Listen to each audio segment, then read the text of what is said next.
아멘. 할렐루야. 할렐루야. 네, 오늘 이 시간에요, 열왕기상 19장입니다.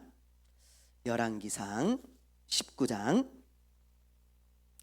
자, 지난주에는요, 엘리야가 이제 바알 선지자 450명 그리고 아세라 선지자 400명과 대결을 해가지고 승리하는 것을 보았습니다. 엘리야가 기도를 마치자 하늘에서 불이 떨어지잖아요. 그죠? 그러니 사람들이 얼마나 놀랬겠어요. 이 모습을 보고 사람들이 그 자리에서 꼬꾸라칩니다. 그리고는 하나님은 여호와시다, 여호와는 하나님이시다 그러면서 엎드리죠. 그리고 바알 선지자 450명을 붙잡아다가 이제 싹 죽이게 됩니다.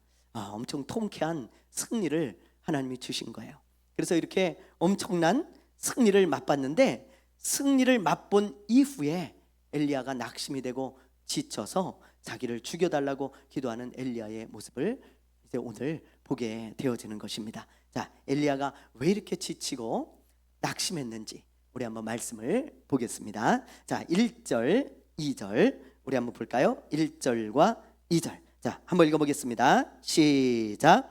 아합이 엘리야가 행한 모든 일과 그가 어떻게 모든 선지자를 칼로 죽였는지를 이세벨에게 말하니, 이세벨이 사신을 엘리야에게 보내어 이르되 내가 내일 이맘때는 반드시 내 생명을 저 사람들 중 한 사람의 생명과 같게 하리라. 그렇지 아니하면 신들이 내게 벌 위에 벌을 내림이 마땅하니라 한지라. 아멘. 자, 여기 보면 아합이 엘리야가 행한 모든 일을 누구에게 말합니까? 예, 이세벨에게 말하잖아요. 그러자 이세벨이 사람을 보내가지고 엘리야에게 이런 말을 하는 거예요. 반드시 내가 너를 죽일 거다. 내일 이맘때 내가 너를 죽일 테니 꼭 기다리고 있어라. 그러면서 통보를 했어요. 그러니 엘리야 입장에서 볼 때 얼마나 황당했겠어요. 너무 당황스러웠을 것 같아요. 엘리야는 이런 일이 일어날 줄은 꿈에도 몰랐을 겁니다. 아마 엘리야가 생각한 일은 이런 걸 거예요. 어떤 거냐?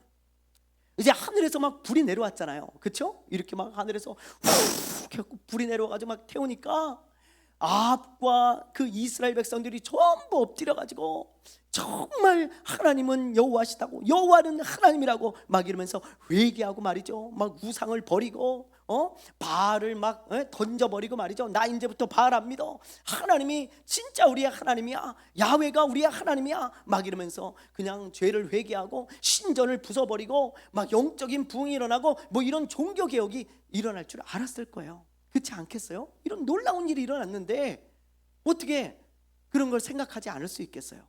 분명히 그런 것을 생각했을 겁니다. 그런데 그런 일은 하나도 일어나지 않고 여전히 아합이나 이스라엘 백성들은 바알을 섬겨요. 그리고 자기에게 돌아온 건 뭐예요? 죽음뿐입니다. 이세벨이 죽이겠다고 혈안이 되어가지고 이제 난리를 치고 있는 거예요. 이게 뭡니까? 이게. 그래서 엘리야는 자기 생각대로 되지 않는 것을 보면서 크게 낙심하고 지쳤던 것입니다. 그래서 에라 모르겠다, 일단 도망치자. 그리고 이제 도망을 가게 되어져요. 자, 우리 3절에서 4절을 우리 한번 볼까요? 3절 4절 읽어보겠습니다. 시작. 그가 이 형편을 보고 일어나 자기의 생명을 위해 도망하여 유다에 속한 브엘세바에 이르러 자기의 사환을 그곳에 머물게 하고 자기 자신은 광야로 들어가 하루길쯤 가서 한 로뎀나무 아래에 앉아서 자기가 죽기를 원하여 이르되 여호와여, 넉넉하오니 지금 내 생명을 거두시옵소서. 나는 내 조상들보다 낫지 못하나이다 하고. 엘리야가 어디로 도망가냐면요, 여기 엘리야가 지금 여기 북이스라엘에 있거든요. 예, 여기가 이제 갈멜산이고 여기가 이스르엘이라는 이제 지역인데 여기 있었는데 이 북이스라엘로부터 내려와 가지고 이 남유다의 브엘세바까지, 남유다의 이 브엘세바는 맨 밑입니다. 맨 밑. 그러니까는 엘리야가 얼마나 두려워하고 얼마나 낙심하고 있는지 알겠죠. 예. 북이스라엘을 내려와서 맨 밑까지 내려가 버린 거예요. 여기까지 오면 이제 뭐 이세벨의 손길이 미치지 못할 거다, 뭐 이런 마음을 가지고 맨 끝까지 왔겠죠. 예. 이렇게 이제 맨 밑으로 내려와 가지고요, 그것도 모자라 가지고 여기 이제 부엘세바에 종을 세워놓고 이런 말을 합니다. 나는 더 밑으로, 더 밑에는 광야예요. 광야로 내려가서 있을 테니까 너는 여기서 지켜보고 있다. 혹시 군대가 오고 그러면 나한테 꼭 알려줘라. 그리고는 자기는 더 밑으로 내려가는 거예요. 밑으로 한참 하루 길을 내려갔어요. 이 내려갔더니 뭐가 있냐? 한 로뎀 나무가 있는데 거기에 그냥 털퍼덕 주저앉아가지고 거기서 하나님께 이런 기도를 합니다. 우리 지금 본 4절 말씀인데요. 하나님, 나를 죽여주세요. 나 이세벨의 손에 죽고 싶지 않습니다. 저 못된 여자, 저 악한 여자한테 붙잡혀서 죽고 싶지 않습니다. 나 차라리 하나님께 죽여달라고 제가 기도하겠사니 하나님 저를 좀 죽여달라고 그렇게 낙심해가지고 지쳐서 기도하고 있는 엘리야를 보게 되어집니다. 자, 로뎀 나무가 여러분 이런 나무예요. 한 1.5m 정도 되는 이런 쌀이나무 같은 종류라고 하는데요. 이 광야에 이런 나무가 하나 있으면은 그늘이 좀 되잖아요. 그래서 사람들이 뭐 쉬어가기도 하고 뭐 여기 이제 와서 있기도 하고 뭐 그런가 봐요. 지나다니는 사람들이. 근데 엘리야가 이제 이 밑에서 그렇게 하나님 앞에 나를 죽여달라고 기도하는 모습을 보게 되어집니다. 엘리야가 얼마나 낙심했으면, 얼마나 지쳤으면 그런 기도를 했겠어요. 그렇죠? 여러분 혹시 하나님께 죽여달라고 기도해 본 적 있어요? 저는 없어요. 하나님 살려주세요. 그런 기도는 참 많이 해요. 제가 하나님 살려주세요.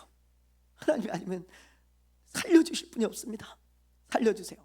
근데 제가 가만히 돌아보니까요, 하나님 죽여주세요 이런 기도해 본 적은 한 번도 없는 것 같아. 아무리 생각해봐도 기억이 나지가 않더라고요. 네. 그 정도로 엘리야는 힘들고 지친 거예요. 이렇게 지치고 힘들어하는 이 낙심한 엘리야를 하나님이 찾아오시죠. 그래서 그를 어루만져 주시고 그를 위로해 주십니다. 그리고 천사를 보내가지고 이제 먹을 것을 주시고 그리고 그를 정말 위로해 주시고 만져주시는 것을 보게 되어지는 것입니다. 자, 그게 이제 5절부터 7절까지의 내용이고요. 하나님의 위로하심. 그리고 8절에 보면 엘리야가 하나님의 위로를 받고 다시 일어나서 이제 호렙산으로 내려가는 것을 보게 되어집니다. 자, 호렙산에 또 다른 이름이 있죠. 신의 산입니다. 신의 산, 모세가 율법을 받은 거기를 호렙산 또는 신의 산이라고 해요. 자, 거기는 어디냐? 여기가 부엘세바잖아요. 이 밑으로 내려오면 광야예요. 여기가 이제 지금 시나이 반도잖아요. 여기가 이제 유대 광야입니다. 이스라엘 백성들이 40년간 뺑뺑이를 돈, 그죠? 그리고 여기가 맨 밑에가 이제 신의 산, 호렙산이죠. 여기까지 이제 엘리야가 도망을 치게 되어지는 거예요. 이쪽으로 갑니다. 자, 오늘 우리가 이제 첫 번째로 나눌 말씀이 이제 여기까지 말씀인데, 저는 이 말씀을 보다가요, 그래, 우리도 엘리야와 똑같은 상황에 처했을 때 낙심하고 지친다는 것을 깨달았어요. 자, 우리가 언제 여러분 낙심하고 지칩니까? 언제요? 열심히 뭔가를 했는데 내 생각대로 되지 않은 거예요. 그때 진짜 지쳐요. 그리고 그때 진짜 낙심하는 것 같아요. 저를 봐도 그렇고요, 여러분을 봐도 그래요. 그렇죠? 정말 열심히 했어요. 내 생각대로 안 된 거예요. 엘리야를 보세요. 정말 열심히 하나님을 위해, 열심의 특심을 가지고 하나님을 위해 바알 선지자들과 싸웠잖아요. 영적인 대결을 했잖아요. 그래갖고 승리를 거뒀어요. 그래서 이 엘리야가 생각하기를 이제 종교 개혁이 일어나겠다, 영적인 회복이 일어나겠다, 놀라운 일이 일어날 거야, 그런 생각을 했는데 아무 일도 일어나지 않아요. 오히려 이세벨이 자기를 죽인다고 하니까 지치고 다운이 되고 번아웃이 되고 나가 떨어지는 거예요. 낙심이 되는 거죠. 네. 우리도 마찬가지예요. 우리도 열심히 했는데 생각대로 되지 않을 때 지치고 나가 떨어집니다. 이럴 때 여러분, 우리가 이 낙심에서 일어나려면 더 좋은 것을 주시는 하나님을 신뢰하며 믿어야 돼요. 야, 오늘 이 말씀을 묵상하는데 저도 이렇게 제 인생을 돌아보면서, 그래, 내가 이렇게 낙심했는데 그때 돌아보면 하나님이 더 좋은 것을 주셨어. 그러면서 그래, 내 뜻대로 내 생각대로 되지 않을 때, 정말 열심히 했지만 그렇게 되지 않을 때, 그때도 내가 하나님을 신뢰하는 믿음이 있어야겠구나, 그러면 다시 일어날 수 있겠구나, 그런 생각이 들더라고요. 여러분, 하나님은요, 이세벨이 아무리 엘리야를 죽이려고 해도 죽이게 놔두실까요? 절대 죽이게 놔두시지 않습니다. 하나님의 계획이 있어요. 뜻이 있어요. 하나님은 더 좋은 거를 준비하고 계시는 거예요. 엘리야의 생각대로 되지 않았다고 항상 나쁜 일이 생기는 것은 아니에요. 여러분, 하나님은 항상 좋은 것을 주시기 때문에 엘리야가 이 하나님을 좀 믿었다면, 이 하나님을 신뢰했다면, 그러면 지나치게 이렇게 죽여달라고 낙심하지 않았을 거예요. 예를 들어 베드로를 보세요. 베드로, 예수님을 부인하지 않겠다 그랬는데 자기 생각대로 됐습니까? 아니에요. 이 베드로의 생각은요, 나는 절대 예수님 부인 안 해. 다른 사람 다 부인해도 나는 부인 안 해. 이게 베드로의 생각이었어요. 근데 막상 죽음의 위기가 딱 찾아오니까 자기 생각과는 다르게 흘러가잖아요. 자기도 모르게 3번씩이나 예수님을 저주하면서 부인하고 말았어요. 그러니 얼마나 낙심하고 지치고 힘들었겠어요. 이 베드로를 생각할 때마다 저 같아도 무슨 면목이 없을 것 같아. 주님 볼 낙심하고 지쳐가지고 그냥 어디 둘러넣어서 그냥 있고, 방문 닫고 있고 막 그랬을 것 같아요. 저 같아도. 베드로가 지금 그렇게 낙심하고 힘들어하고 있는 것입니다. 그러나 주님은요, 이 사건을 통해서 베드로를 보다 성숙한 제자로, 보다 성숙한 하나님의 사람으로 만들어 가시잖아요. 이 사건을 통해서. 여러분, 이 사건 이후의 베드로와 이전의 베드로는 완전히 다릅니다. 이 사건 이전의 베드로는요, 항상 자신감이 넘쳐요. 자신감이 뭐든지 할 수 있을 것 같아. 그러니까 호언장담하는 거예요. 내가 말이야, 내가 누군데 내가 예수님을 부인해. 내가 말이야. 그러면서 교만한 베드로의 모습을 보게 되지만 이 사건 이후로는 정말 겸손해요. 내가 얼마나 연약하고 얼마나 부족한 사람인지, 얼마나 형편없는 사람인지, 그걸 이 베드로가요 깊이 깨달으니까 겸손할 수밖에 없는 거예요. 그리고 자기를 의지하지 않고 범사에 하나님을 의지하며 살아가는 이 베드로의 모습을 우리는 곳곳에서 보게 되어지는 것입니다. 여러분, 그러니 베드로에게 더 좋은 일이 일어난 거 아닙니까? 내 생각대로 되지 않았어요. 그러나 하나님은 더 좋은 것을 주시는 하나님이세요. 그러므로 우리가 그 하나님을 믿으면, 신뢰하면 좌절과 낙심에서 일어날 수 있는 것입니다. 우리가 살다 보면요, 내 생각대로 되지 않는 경우가 훨씬 더 많아요. 그렇죠? 저도 여태까지 살면서 보면 내 생각대로 된 건 별로 없어요. 다 내 생각과 다르게 돌아갑니다. 모든 게. 그렇죠? 이제 수능 시험이 얼마 남지 않았어요. 11월 13일이 수능입니다. 한 달 반 정도 남았는데 아무리 열심히 공부해도 내가 생각하는 점수가 안 나올 수가 있고 내가 원하는 학교에 가지 못할 수 있어요. 그래서 어떤 학생들은 지나치게 낙심해서 막 우울증에도 걸리고 심지어 자살하는 학생들도 있죠. 종종 그런 학생들이 있습니다. 그래서 이런 뉴스가 수능이 끝나면 꼭 나와요. 꼭 나와. 그런데 올해는 제발 이런 학생들이 없었으면 좋겠어요.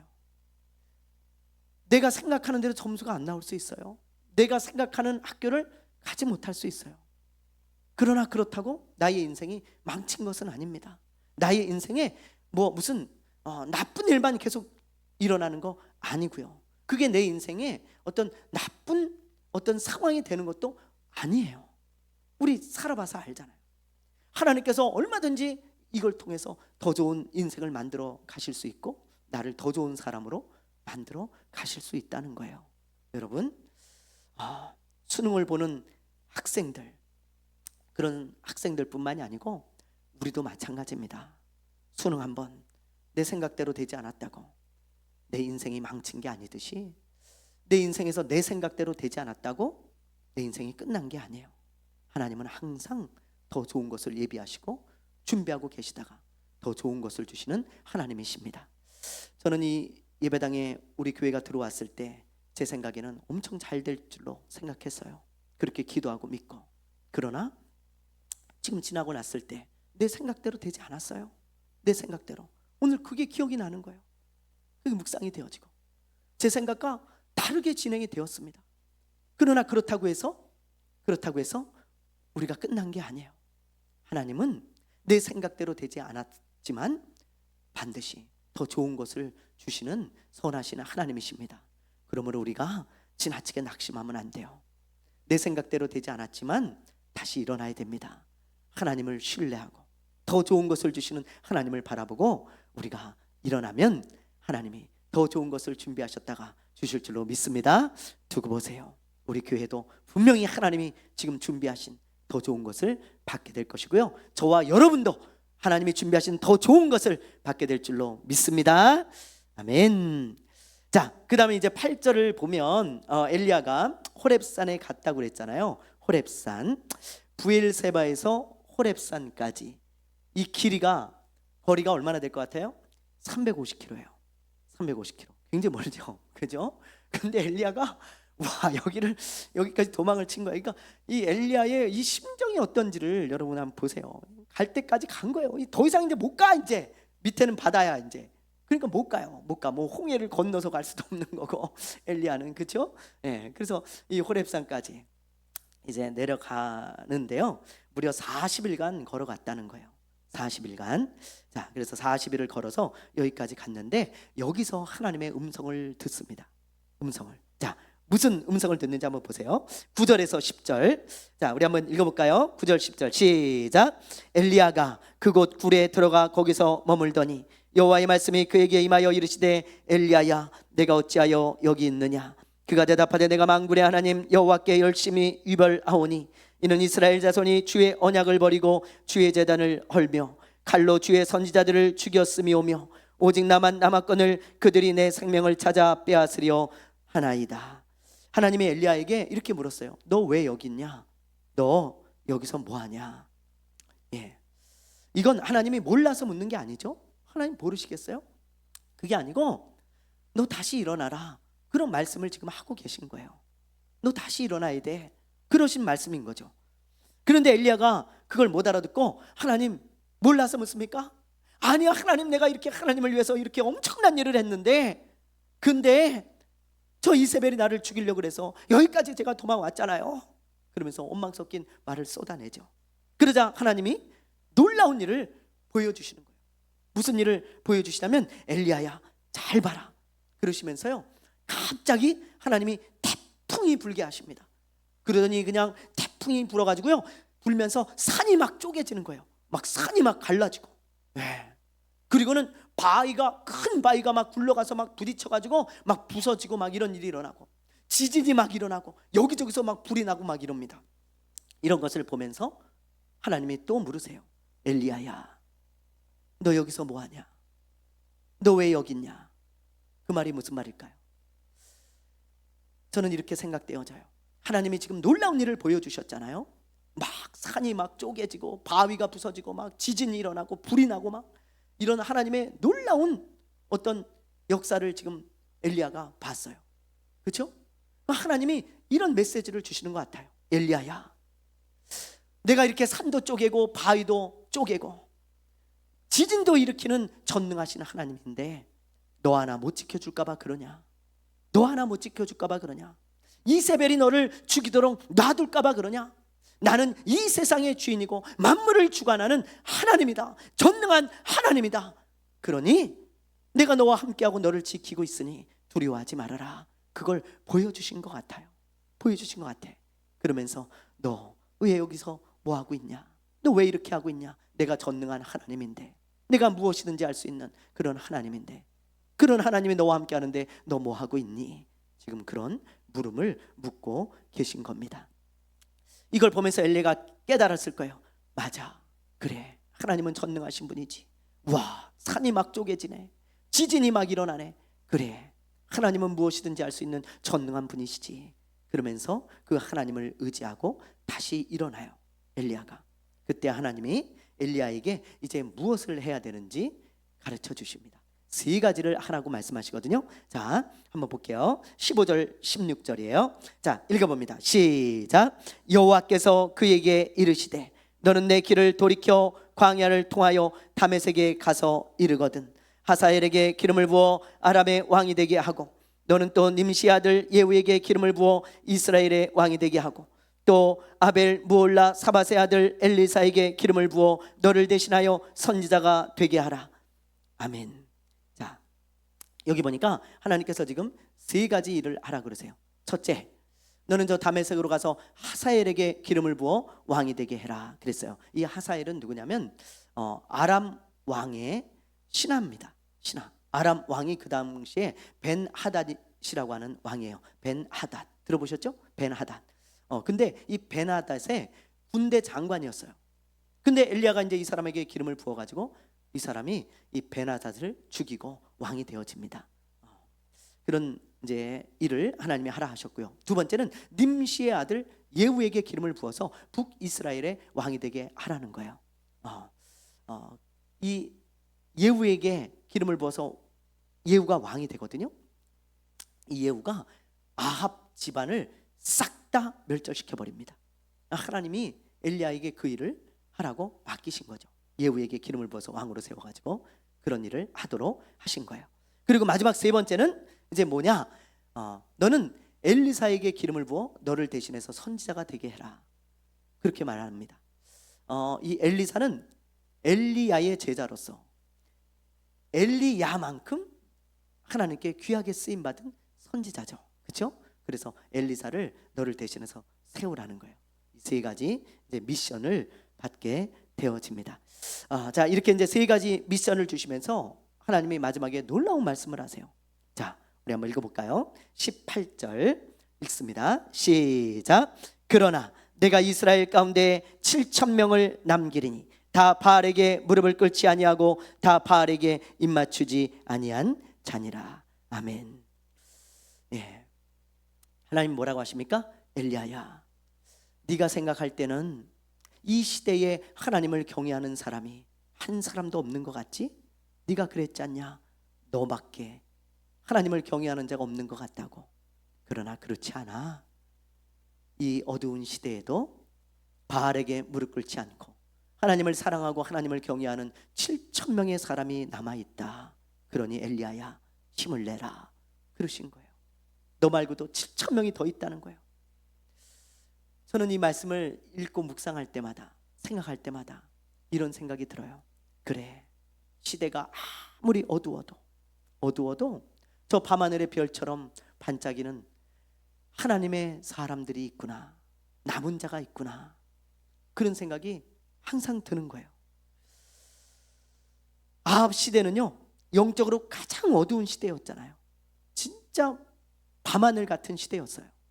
그런데 그런 시대에도 반짝반짝 빛나는 이 하나님을 경외하는, 바알에게 무릎 꿇지 않은, 온 나라가 바알을 섬기는 그때에도 결코 바알에게 무릎 꿇지 않고 하나님만 섬기며 하나님만 따르는 그런 7,000명이 남아 있었던 것처럼, 이 시대가 아무리 어둡고 타락했어도요, 하나님을 경외하는 남은 자가 있다는 거예요. 렘넌트라고 합니다. 남은 자를. 그런 남은 자가 여러분 누가 돼야 될까요? 예, 저와 여러분이 돼야죠. 저와 여러분이 이 7,000명의 한 사람이 된다면 얼마나 좋겠어요. 하나님의 관심은 이 7,000명에게 있어요.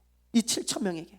이 어두운 시대에 바알에게 무릎 꿇지 아니하고 하나님만 섬기며, 세상에게 무릎 꿇지 아니하고 만몬에게 무릎 꿇지 않고 하나님만 섬기며 하나님만 따라가는 이 무릎 꿇지 않은 남은 자들, 오직 하나님께만 경배하고 무릎 꿇는 이 남은 자들에게 하나님의 관심이 있고 하나님이 복을 주시고 하나님이 이들과 함께하고 있다는 사실을 우리는 기억해야 할 것입니다. 아멘. 예수님이 오병이어의 기적을 일으켰을 때 많은 사람들이 예수님을 따랐잖아요. 왜 예수님을 따랐습니까? 빵 주니까 따랐어요. 빵 주니까. 예수님이 빵을 주니까, 야, 예수님 따라가면 굶어 죽진 않겠다. 맨날 빵을 먹을 수 있겠어. 와, 예수님 빵 많으신가 봐. 뭐 이러면서 말이죠, 예수님을 계속 따라가는 거예요. 수많은 사람들이. 그런데 예수님이 어느 날 이런 말씀을 하시잖아요. 예? 얘네들아, 내가 생명의 떡이다. 내가 하늘에서 내려온 생명의 떡이니 나를 먹는 자는 영원히 살 거야. 죽지 않고 영원히 살 거야. 그러면서 빵을 더 이상 안 주죠. 네. 이제 빵을 안 주죠. 그러니까 사람들이 생각하기를, 야, 예수님 빵 떨어졌나 보다. 이상한 소리 하시네. 빵 떨어지니까 무슨 생명의 떡이고 하늘에서 내려온 떡이고 이걸 먹어야 살고, 이게 뭔 말이야 도대체? 예수님을 먹어? 어떻게 먹어? 뭐 이러면서 말이죠. 예수님 빵 떨어지니까 이제 이상한 소리 하시나 보다. 그리고 다 갔어요. 다 갔다 그랬어요. 근데 다 예수님을 떠날 때 예수님을 떠나지 않고 예수님 곁에 남은 자들이 있었죠. 그들이 누굽니까? 제자들이에요. 12명의 제자들, 70명의 제자들. 이런 제자들은 사람들이 다 떠나고 상황이 어렵고 힘들고 뭐 먹고 살 수 있든 없든, 어떤 상황이든 어떤 환경이든 어떤 일이 일어나든 이 사람들은 예수님 곁에 남아 있었어요. 남은 자들이죠. 렘넌트죠. 예수님은 이런 사람들을 사랑하시고 이런 사람들에게 관심이 많으십니다. 그렇지 않겠어요? 다 세상에 무릎 꿇고 만몬에 무릎 꿇고 예수님을 떠나가고 예수님을 등지고 살아가는 그 사람들 틈에서 이 렘넌트들은 여전히 예수님 곁에 머물면서 예수님을 따르고 또 예수님을 바라보고 예수님을 사랑하고 살아가는 그 렘넌트들을 어찌 예수님이 사랑하지 않겠어요? 예수님이 이 12제자와 70명의 제자들을 너무너무 사랑하셨습니다. 그리고 그들에게 복을 주시고 그들에게 늘 관심이 있었잖아요. 이 시대도 마찬가지예요. 하나님의 관심은 언제나 세상에 무릎 꿇지 않은, 만몬에게 무릎 꿇지 않은 렘넌트들입니다. 렘넌트. 우리가 이 마지막 시대에 7,000명의 사람 중에 한 사람이 되기를 주님의 이름으로 축원합니다. 축원합니다. 네. 자, 이제 마지막으로 우리 엘리사를 부르는 것을 보고 마치도록 하겠습니다. 자, 우리 19절 말씀 우리 한번 볼게요. 시작. 엘리사가 거기서 떠나 사밧의 아들 엘리사를 만나니 그가 12 겨릿소를 앞세우고 밭을 가는데 자기는 12째 겨릿소와 함께 있더라. 엘리야가 그리로 건너가서 겉옷을 그의 위에 던졌더니 그가 소를 19절까지죠. 19절까지. 엘리야가 세 가지 미션을 받았다 그랬잖아요. 근데 그 중에서 어떤 미션을 먼저 수행하냐면 엘리사를 선지자로 부르는 것을 가장 먼저 수행하게 됩니다. 엘리사가 밭에서 일을 하고 있었어요. 근데 갑자기 뜬금없이 엘리야가 찾아온 거예요. 이 엘리야는 이스라엘 사람들이 다 알아요. 네. 뭐 엄청난 일을 일으키고 했으니까 다 소문이 나고 다 알겠죠. 엘리야가 엘리사를 찾아오자 이 엘리사가 얼마나 깜짝 놀랐겠어요. 어쩐 일이십니까? 근데 이 엘리사의 집안이요 큰 부자였던 것 같아요. 큰 부자. 지금 여기 보면 엘리사가 자기 종들과 함께 밭에서 일을 하는데 12겨리의 소를 몰며 일을 하고 있잖아요. 12겨리. 12겨리면 24마리를 말하는 거예요. 그러니까 한 겨리가 2마리입니다. 근데 여기 보면 지금 이제 여기 엘리사 같은데 이 엘리사가 뭐 이렇게 많은 소를 막 이렇게 거느리고 일을 하는 것 같은데 그런 뜻은 아닌 것 같고요. 이제 2마리씩 자기 종들과 함께 이제 일을 하고 있었던 것으로 보여져요. 왜냐하면 이 엘리사가 12번째 소를 몰았다 그랬어요. 그러니까는 12번째 소를 자기가 이제 몰고 나머지는 이제 자기 종들이 모는 거예요. 근데 이 당시 일반 가정은요 소가 한두 마리밖에 없었다 그래요. 한두 마리. 그것도 큰 재산입니다. 한두 마리가. 왜냐하면 그나마 소가 있는 집은 좀 난데 소가 없으면 나귀로 밭을 갈았어요. 그 당시 가난한 사람들은. 그나마 나귀도 없다. 그럼 사람이 갈아야 돼요. 사람이. 근데 소가 있으면 그나마 그래도 그냥 보통 가정은 되는 거예요. 근데 이 엘리사의 가정은 지금 소가 몇 마리예요? 24마리예요. 일하는 소만 그래. 그러면 제가 생각할 때 비번인 소도 있을 거 아니에요? 그렇죠? 오늘은 쉬는 소가 있겠죠. 그렇지 않겠어요? 밤낮 뭐 이 24마리만 갖고 일 시키면 이거 죽죠. 비번인 소도 있을 거 아니에요? 네? 돌아가면서 하니까 아마 그래도 한 3, 40마리는 되지 않았을까 뭐 이런 생각도 해봅니다. 어쨌든 정말 부자였던 것 같아요. 부자. 그런 부잣집 아들이 바로 엘리사입니다. 소가 한 마리만 있어도 뭐 2마리만 있어도 그 가정의 큰 재산인데 이렇게 많으니 얼마나 부자였습니까? 그렇죠? 예. 자, 그런데 이런 부잣집 아들인 엘리사를 엘리야가 선지자로 부릅니다. 여기 이렇게 찾아와가지고 겉옷을 딱 던지는 거예요. 이 당시 겉옷을 던지는 것은 내 제자가 되라, 그런 뜻입니다. 그래서 이제 겉옷을 딱 던지니까 엘리사가 깜짝 놀란 거죠. 엘리사가 깜짝 놀라면서 어떻게 했는지 아십니까? 자, 우리 한번 볼게요. 20절 21절 마지막 절입니다. 20절 21절 시작. 그가 소를 버리고 엘리야에게로 달려가서 이르되 청하건대 나는 내 부모와 입맞추게 하소서. 그리한 후에 내가 당신을 따르리이다. 엘리야가 그에게 이르되 돌아가라. 내가 내게 어떻게 행하였느냐 하니라. 엘리사가 그를 떠나 돌아가서 한 겨리 소를 가져다가 잡고 소의 기그를 불살라 그 고기를 삶아 백성에게 주어 먹게 하고 일어나 엘리야를 따르며 수종 들었더라. 아멘. 자, 엘리야가 어떻게 합니까? 아이고 선생님, 저 부잣집 아들인 거 모르십니까? 와, 저보고 이 많은 재산, 이 유산, 이걸 다 포기하고 선지자가 되라고요? 와, 선지자로 부른 것은 참 감사하고 고맙지만 제가 좀 생각해 봐야 되겠습니다. 어떤 삶이 더 좋을지 제가 좀 생각해 본 다음에 결정할 테니까 한 달만 좀 생각할 시간을 주시겠습니까? 뭐 그랬습니까? 예? 지금 보니까 뭐 그랬어요? 아니에요. 20절에 보면 부름을 받자마자 바로 결단하죠. 제가 부모님께만 작별 인사를 하고 선생님을 따르겠으니 저에게 작별 인사만 할 수 있게 해주십시오. 그리고는 엘리야가 허락하니까 가서 부모님에게 인사하고 바로 따라옵니다. 그날 바로 따라오는 거예요. 예. 제자가 된 거죠. 그래서 엘리야의 제자가 되어지고 엘리사는 한 시대에 쓰임받는 위대한 하나님의 종이 된 것입니다. 저는 이걸 보면서요, 즉각적인 순종이 얼마나 중요한지 다시 한번 깨달았어요. 즉각적인 순종.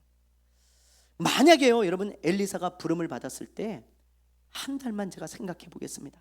어떤 삶이 더 좋은지 한 달만 생각해 볼게요. 그랬다면 저는 순종 못했을 것 같아요. 아무리 생각해도.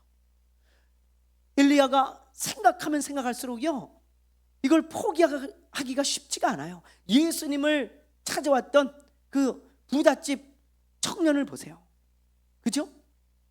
제자가 되겠다고 찾아왔는데 예수님이 재산을 포기하고 나를 따르라 그러니까 제가 생각해 볼게요. 그리고 돌아갔는데 왔습니까? 안 오잖아요. 안 와요. 이거 여러분 내려놓는 게 이게 부잣집 아들 이거 쉽지 않습니다, 여러분. 이게 엘리야가 생각하면 생각할수록 엘리사가 생각하면 생각할수록 이거 순종 못해야 할 가능성이 많아요. 많아. 하나님의 말씀에 순종하는 것은요, 물건을 사는 것과 달라요. 물건을 살 때는 생각하고 또 생각하고 또 생각해 봐야 돼요. 그러나 하나님의 말씀에 순종하는 것은요, 생각을 많이 하면 안 돼요. 그냥 하나님의 말씀 앞에 여러분 즉각적인 순종을 할 때 내가 순종할 수 있는 거예요. 너무 생각이 많으면 순종 못합니다, 여러분. 정말 그래요. 예. 예수님의 12제자, 예? 아까도 얘기했지만 예수님이 베드로나 요한을 불렀을 때 그들은요, 생각해 볼게요. 주님, 내가 어떤 삶이 더 멋있을지, 어떤 인생을 더 사는 게 나을지 제가 좀 생각해 보고 따르겠습니다. 이런 제자 한 사람도 없어요. 12제자 중에. 베드로와 요한을 불렀을 때 뭐라 그럽니까? 베드로와 요한이 배와 그물을 즉시 버리고 따랐다 그랬어요. 즉시 버리고 즉각적인 순종을 했다는 거예요. 그래서 이 12제자가 예수님의 제자가 되고 사도가 되고 저렇게 천국의 기둥이 되고 이렇게 주님께 엄청나게 쓰임받는 복받은 인생이 된 거 아니겠습니까? 만약에 이 중에 베드로가요, 예수님 저는 좀 생각해 보겠습니다. 좀 생각 좀 해봐야 되겠습니다. 저는 결혼도 했고요, 애들도 있고요, 좀 생각해 봐야 돼요.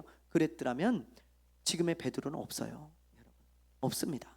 그냥 업으로 살다 죽었을 거예요. 그냥. 마태도 마찬가지죠. 마태. 여러분, 마태의 직업이 뭐예요?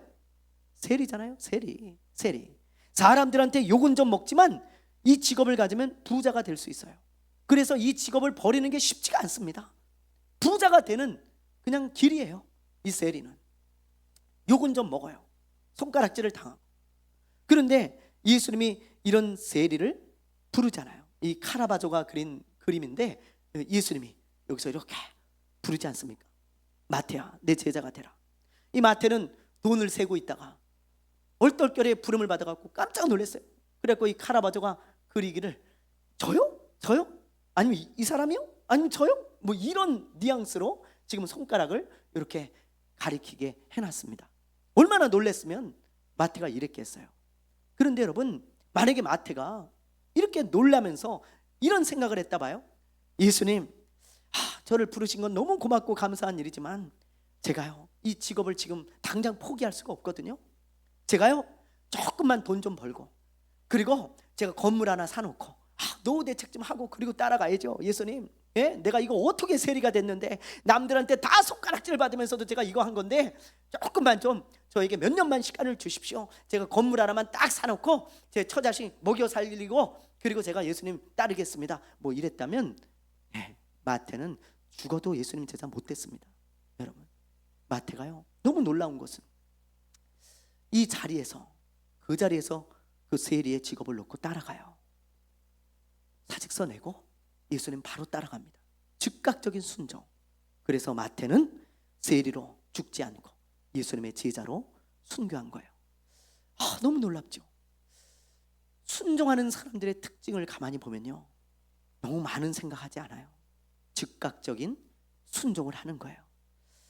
11조를 드리는 게 굉장히 어렵습니다. 쉽지는 않습니다. 오늘날 이런 시대에. 그러나 여러분, 11조를 드리는 방법이 있어요. 그게 뭐냐? 그냥 내가 월급을 타면 바로 따로 떼어놓는 거예요. 그냥 즉각적으로 11조를 떼어놓고 이걸 드리는 순종을 하면 그 사람은 11조를 드릴 수 있어요. 근데 11조를 잘 못 드리는 사람들 보면 뭐 대부분의 사람들이 그런 것 같아요. 이거를 움켜쥐고 있습니다. 그리고는 야, 이번 달에 이거 내가 마이너스인데 이거 경조사가 왜 이렇게 많냐, 이거 뭐가 이렇게 많냐, 이번 달 이거 추석인데 이거 야, 돈 들어갈 때가 많은데 이걸 드려 말어, 드려 말어. 자기 생각이 너무 많아요. 너무 많아요. 야, 이번 달에 이거 드리면 내가 이만큼이 빵꾸가 나는데, 이거 드리면 내가 이만큼이 이거 없어지는데 이걸 드려 말어, 드려 말어. 맨날 그런 생각과 씨름을 하는 거예요. 근데 여러분, 언제는 넉넉할 때가 있어요. 언제는 부자도 넉넉할 때가 없어요. 항상 어렵대요. 항상 어렵대. 저 강남의 부자들이 맨날 어렵다 그래요. 그래서 제 동기 목사님 한 분이 진짜 어려운 줄 알았대요. 근데 해외여행 못 가고 명품백 못 사고 이게 어려운 거예요. 이 사람들이 다 벤츠 끌고 다니고 막 할 거 다 하고, 근데 그런 걸 못하니까 어렵다고 하는 거예요. 안 어려울 때 없습니다. 그러므로 여러분, 이 11조 같은 것도 마찬가지예요. 우리가 순종하려면 내 생각을 내려놓고 정말 즉각적인 순종을 해야 돼. 어려워도 하나님께 드리자, 그냥 그런 생각하지 말고, 마이너스여도 하나님께 드리면 하나님께서 창고에 가득 찬 복을 주신다고 했으니까, 어려울 때 하나님이 채워주신다고 했으니까 하나님께 드리자. 그리고 드리는 사람이 이거 11조를 드리는 순종을 할 수 있는 거지, 그렇지 않고 밤낮 재고 생각하고 계산해가지고 내가 이번 달은 이렇게 100만 원이 마이너스인데 이거 못 드려. 내가 이번 달은 경조사가 많아서 이렇게 마이너스인데 이거 못 드려. 내가 이번 달은 추석이니까 이거 써야 되니까 못 드려요. 여러분, 이런 사람들 오늘 이 말씀을 보면서요, 우리가 꼭 깨달아야 돼요. 깨달아야 돼. 순종이라고 하는 것은 여러분 정말 내 생각을 앞세우지 않고 그리고 즉각적으로 순종할 때 할 수 있는 것입니다. 즉각적인 순종이 아니고 시간이 지나면 지날수록 나는 순종하기 어려워진다는 걸 알고 하나님의 말씀 앞에서 즉각적인 순종을 하는 이 엘리사와 같은 사람들이 되시기를 주님의 이름으로 축원합니다. 축원합니다. 네, 우리 이 시간에 잠시 우리 기도하는 시간을 갖도록 하겠습니다.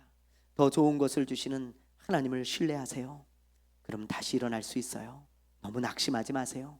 하나님은 더 좋은 것을 항상 준비하고 계십니다. 내 생각하고 달라도 하나님이 주시는 게 좋은 거예요. 자, 그리고 남은 자가 돼야 됩니다. 이 시대에. 그리고 즉각적인 순종을 해야 순종할 수 있다는 것을 기억하시면서 우리 오늘 이 시간에 잠시 3분 정도만 기도하고 마치겠습니다.